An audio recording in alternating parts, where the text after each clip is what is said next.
The following is a true story told by a woman and her ex-boyfriend who was a truck driver.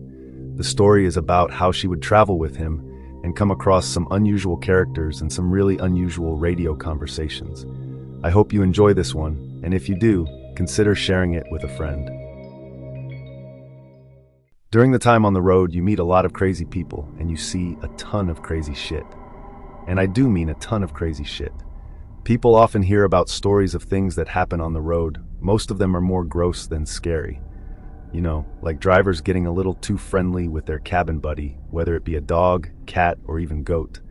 But this time was one of the most terrifying experiences I had in my life. And when it comes to strange and unusual events, my life is full of them. Have you ever gotten the heebie-jeebies from someone's voice? Like flat out scared to talk to someone? A voice that makes you think that the person on the other line is not all there? That was this guy. Something about him just made my skin crawl, and I had only ever heard his voice through the crackle of the CB radio. The CB started to crackle, and we heard the distant call. You could barely hear a voice through the static, but eventually he got close enough we could hear him clearly.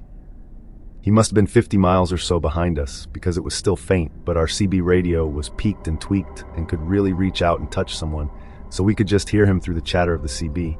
And then I heard it. That voice. It's hard to explain, but the best way I could now describe it would be like how Heath Ledger talks as Joker in the Batman movie. There was something just off about it, and it gave me the chills. He simply said, "Hey there, Purple Pete. Where you headed?" My ex hollered back, "We were heading to Arkansas." The driver said he was going the same way and asked if he could tag along with us and introduced himself as Maniac. We would run from one coast to the other and back again. The guy always seemed to be running the same route as us, but we had never physically seen his truck. He described it as a 378 long-nosed Peterbilt that was black and had a brow and cattle guard. According to him, he ran dry box from California to Florida, which explained why he always seemed to be either coming or going on the I-10.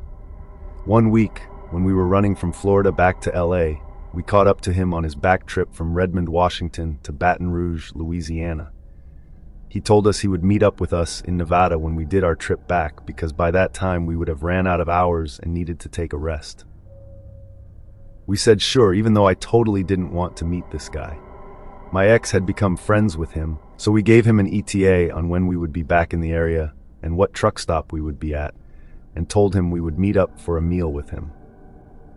This was really before the idea of having a cell phone for anything other than emergencies, so it wasn't like we could just call him when we were going to be in the area.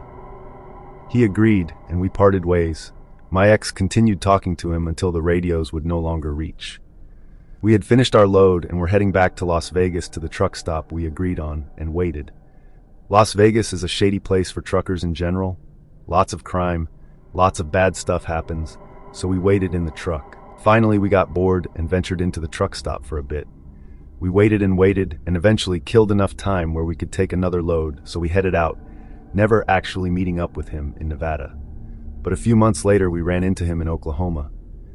We had heard some chatter on the radio about these lot lizards getting brutally murdered at truck stops in Texas, Oklahoma, Arkansas, Mississippi, Louisiana, and Tennessee. But chalked it up to drama on the radio. After all, we had quite literally nothing better to do than to make up truck driver stories.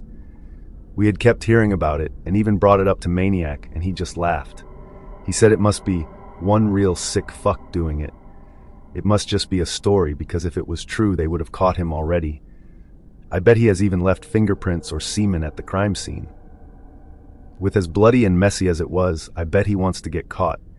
Seemed like a weird thing to say, but he was a very weird guy, so that was totally in character for him. Maniac went his way, and we went ours, and after a while, I forgot about the weird comment. Fast forward to a few weeks later, we were in Mississippi, and we hear a familiar voice on the radio. It was Maniac. We had taken a long weekend because it was Labor Day, and most companies were okay with drivers taking an extra day off. Our plan was to make it to this lake out in the middle of nowhere. We were going to drop our trailer and head out bobtail. So we chatted, and he said he was heading to Tennessee and that he would be heading out the next morning. And so, cutting our much-needed break short and bypassing the weekend at the lake, my ex decided to run with him so that there was someone to talk to. We had gotten into an argument earlier, and I wasn't talking to him, and he absolutely hated the silent treatment. Our load was to deliver in North Carolina in a few days, so being a few hours ahead of the deadline just meant we would be at the top of the line to pick our load back. We left that morning and headed out. The guys decided we would stop in Tennessee, and finally, after about 6 months of chatting, meet each other. We weren't afraid to meet up with him, but I was still very on edge. Now, I was no slouch. I grew up with 15 boys in the house and was a known fighter. My ex was a bigger dude, standing 6'3" and about 280 pounds. So in theory, we could take him if need be. The only way he could get the best of us was if he had a weapon, which back then was highly illegal to have in the trucks, and if you were caught by DOT, it was jail time, no questions asked. With our company, we had very specific fuel stations we could use to top off. Maniac was an owner-operator, so he could go anywhere. Maniac said he'd already stopped to get fuel and took a shower, but he would drop his trailer and meet us at a Flying J that was down the road from where he was, which I believe was a Love's fuel station. So we get ready to fuel up, we showered, and got a booth at the restaurant. We waited about 45 minutes before ordering food, and waited and waited. No one ever showed up, and there was no way to contact him. My ex was not a patient man, so we ate and then headed back to our truck. I remember it being dark and humid. It was probably 10 p.m. or so. There wasn't much for noise in this truck stop, which was unnerving. A quiet truck stop is a creepy truck stop. We walked across the fuel island to be greeted to shit ton of flashing lights. It's not uncommon for either lizards to get busted or drivers to get involved in shit they are not supposed to, so we didn't think much of it. Cops and a truck stop go hand in hand. But this was more than just your typical truck stop shenanigans. We passed 12 trucks or so. This was one of the bigger Flying J's, so it could probably fit about 80 truck and trailers if you went all the way back to the dirt. And then you could Tetris a dozen or so trucks in the dirt lot, which happened to be where our truck was. Now, I'm a curvy girl, not fat, but I don't look like I belong in a truck stop. I was used to drivers looking at me all creepy like. I always got taunted and harassed for being a lot lizard, even though I was a driver. In fact, there are some truck stops that are not safe to walk in alone. I was walking with my ex and we weren't holding hands or anything, but it was obvious I was with him. We walked down the row and saw a bobtail truck parked in a full parking spot. I thought it was weird he was in a truck space with no trailer. Typically, bobtail trucks will park at the end of a run and leave the big spaces for trucks with trailers, because that was again another unspoken truck driver rule. We moved by the bobtail truck. It was dark. Truck, maybe a dark black or blue, with a cattle guard and a brow. I don't remember seeing what type of truck it was, just that it was kind of menacing in the dark. Old school trucker code was if you were looking for company, the driver would park and leave his reading red light on to tell lot lizards that the driver was looking for entertainment. The guy was sitting in the passenger seat. He had the red reading light on so I could see his face. It was a little distorted, but he gave me the creepiest smile and then quickly shut his blinds. We were about 6 trucks down from the bobtail. I could see his truck from ours. I remember looking back and seeing the red light sill illuminating the porthole window in the passenger door, and a small slit down the curtain showed a dark spot. He was still watching us. Even with as warm as it was, chills shot up my spine and I got a very uneasy feeling. My gut wrenched with a sudden feeling of dread. We finally got back to the truck and turned on the CB for our night entertainment and to see if we could radio Maniac to see what the deal was. The chatter was about all the cops and the ambulance fire truck and DOT. All the commotion was basically across from us, but 2 rows up, people were saying there was a dead lot lizard, and that it was bad, like gnarly. One driver started trying to explain it, but he was then told that he had to keep his mouth shut by a police officer. Being the nosy people we are, my ex and I jump out of the truck to go investigate. We dodged in and out of the trucks and managed to wiggle our way up to the scene. You know when you hear the phrase, "some things cannot be unseen"? This was one of them. The lady, what was left of her, had been tied to the trailer and the truck. Then someone pulled the kingpin, that piece that locks the two together, and let down the landing gear. The driver, who was now sitting in the back of a police car, cuffed, his head hung limp with his forehead on the back of the seat. He was crying big, heavy sobs, and there was vomit on his shirt. We could hear them through the closed door, wailing that he had nothing to do it and praying to God to be forgiven for what he had done. That poor driver had obviously not done his safety check before he left and just decided to pull out of his space. While she was fucking attached, she got ripped apart, right in half.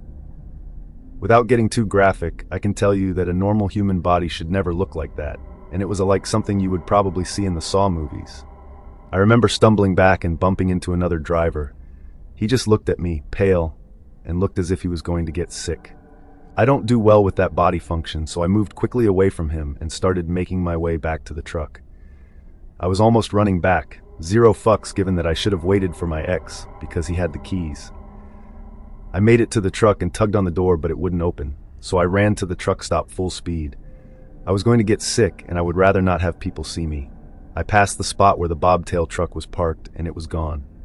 My ex made it into the truck stop looking for me, and he said he would walk me back to the truck so I could get some sleep. Yeah, right, like I could sleep after seeing that. He turned on the radio and began to talk to the other drivers. No one had seen anything. There hadn't even been much lizard traffic. The police had been working overtime cleaning up the truck stops after they had caught wind of the first few murders. I sat in the bunk and just kind of stared out of the windshield at the flashing lights. There was a tap on the door. A police officer said he was getting statements from everyone in the truck stop, giving us the rundown about safety in numbers and to not go anywhere alone. I wasn't planning on leaving the truck. I told him about the creepy guy that smiled at me in the bobtail truck and the description of the truck. The officer didn't see the point of me telling him about a creepy guy, but he took down the information anyway. I don't think I slept for days after that. I just kept seeing that image. Flashes kept going through my head. The vivid image of her face, she had a red rag in her mouth, and the 100 miles per hour tape around her wrists tying her to the headache rack. She had obviously struggled because there were bruises formed on her stomach and her face. Mascara was running down her cheeks. And the smell like rotted meat and blood makes my stomach queasy just thinking about it. Fast forward, and it was February, about 3 months after that incident, and we were heading to New Orleans. I was super excited to see the area and hopefully get in to see the Mardi Gras. I wanted to visit the cemeteries to see the mausoleums and go into the voodoo shops and such. We had a few extra hours to spend there, so I was happy when my ex said we could go wandering around. We parked at this little truck stop. It was one that didn't show up on the big Rand McNally maps. We were told about it by another driver. It really wasn't more than a hole in the wall, mom and pop shop with a small dirt lot and a flickering light pole on one end, but it was within walking distance of the French Quarter, which was where I wanted to go. Hey there, Purple Pete. What brings you out this way?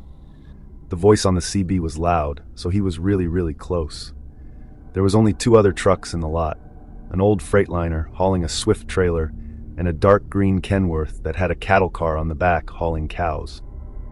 My ex was still a bit miffed about being stood up months ago. He could really hold a grudge when he wanted. Maniac, hey man, where the hell have you been? Why did you stand us up there, good buddy? My ex radioed back. Oh man, you know how it is? Cops make me a bit uneasy and I'd rather not get fucking caught, he said with a chuckle. Caught? What do you mean caught? My ex questioned. Don't worry about it. You just keep an eye on your girl. I'd really hate for something bad happen to her, like all of those other girls. He trailed off. We watched the CB key up again, burying the needle on the radio. The signal high it had to be in the same fucking truck stop to ping so high. He was keyed up, but just kind of breathing in the mic. You know, with all the bad things I have been doing in the truck stops, I like to play with the lizards before I torture them and destroy them. Heh! Those nasty sluts. They shouldn't be defiling themselves with the drugs and the sex like they do. It sounded like he was talking through gritted teeth. His voice was even louder this time. We could hear the rumble of a truck heading down the one-way street that ended in the truck stop. Only God and the devil himself can judge me for my sins. I will continue to rid this world of the diseased ones that plague humanity. We looked at each other. This was the only time I had ever seen anything like fear in my ex's eyes. Tears began to well up, and for the first time I was scared, like truly scared.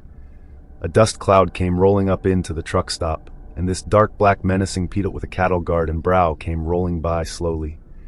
The driver keyed up just as he went past the nose of our truck. It was that same creepy guy from the truck stop months ago. He smiled that fucking disgusting smile at us as he put the mic to his lips. Be safe out there, and said our names. His CB handle was pinstriped on his driver door. It said Maniac in bright red letters. In April of 2004, we headed back to Alaska because my ex's father had a massive heart attack. We stayed there for a while before heading back on the road.